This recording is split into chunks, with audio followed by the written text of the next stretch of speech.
이번에는 미디어와 관련된 과학 소식을 살펴보고 언론의 과학 관련 보도 내용을 비평해보는 사이언스 앤 미디어 시간입니다. 네, 스튜디오에 성균관대학교 이경락 박사 나와 계십니다. 안녕하십니까? 네, 안녕하십니까? 오늘은 어떤 내용 이야기 해볼까요? 네, 지난주하고 이번 주에는 그 위험사회와 과학 저널리즘을 주제로 이제 이야기해보겠다 이렇게 말씀을 드렸는데요. 네. 오늘은 구체적인 과학 보도 그리고 과학 프로그램의 내용을 가지고 저널리즘의 방향에 대해서 이렇게 말씀을 드리겠습니다.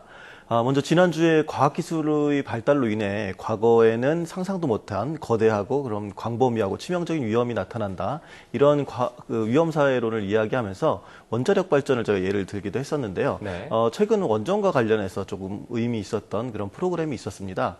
2주 전에 SBS의 그것이 알고 싶다라는 프로그램에서 과거 고리 그 원전 1호기의 정전 사고를 다룬 그런 내용이었는데요. 그 내용이 과학 저널리즘의 방향성, 혹은 또 그리고 한계점 이런 것들도 보여주고 있었습니다. 네, 보도 내용에 따르면요. 지난 2012년에 계획 예방 정비 중에 원자로 전원이 공급이 되지 않아서 매우 위험했던 사실로 보이는데 네네. 이 과학 저널리즘이기도 하지만 일반적인 시사고발 프로그램의 성격이 좀 더 강하지 않습니까? 네, 사실 과학 저널리즘이나 과학 프로그램이라고 얘기를 하면 일반적으로 지나치게 과학이라는 학문의 영역으로 그렇게 국한되어서 이해가 되는데요.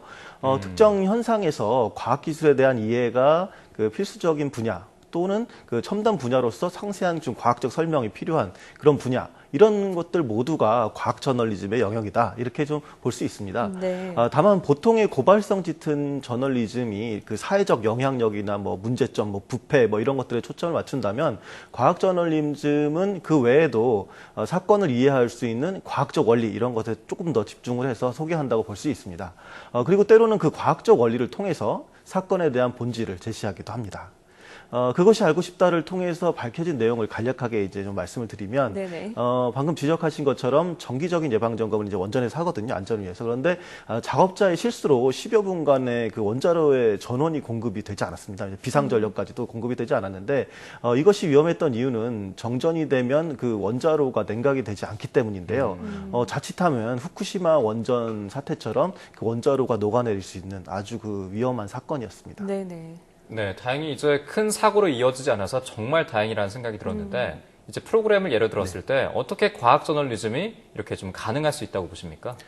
우선 과학 저널리즘의 측면에서 그 소재를 발굴한 것, 이거 자체만으로도 이제 의미가 있는데요. 네. 사람들은 원자로에 전기가 통하지 않으면 그것이 뭐 그렇게 해서 원자로가 녹아내리고 그것 때문에 이렇게 뭐 방사능이 나온다, 이런 것들 유출된다, 이런 사실을 잘 모르거나 혹은 또 문제 삼지 않을 수도 있거든요. 워낙 하도 안전하다고 강조하니까. 근데 그래서 뭐 한 10분 정전된다고 뭐 어쩌겠어? 이렇게 할 수가 있는 것이죠.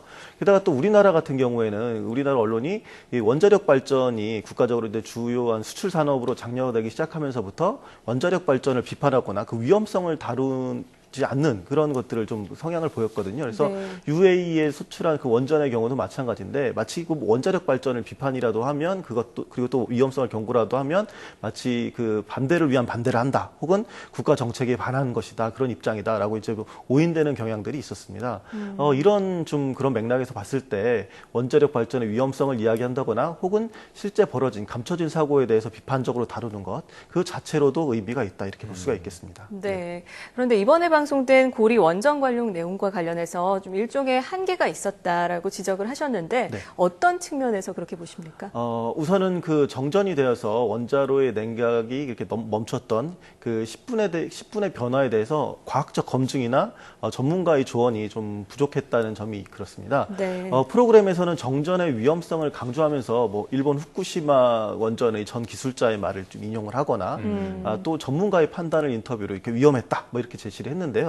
뭐 실제로 시간당 뭐 1분, 2분, 3분에 걸쳐서 뭐 원자료의 온도 변화를 과학적으로 또 예측을 한다거나 그 나타날 수 있는 변화에 대해서 좀 기술적, 과학적으로 풀어내지 않은 것은 좀 아쉬운 부분이 있습니다. 그래서 실제로 현장 실무자나 그 원자력을 발전소의 그 수뇌부 같은 경우에는 위험성을 충분히 인식하지 못하는 어떻게 보면 위험 불감증의 사례다라고 이제 그렇게 보여지는데요.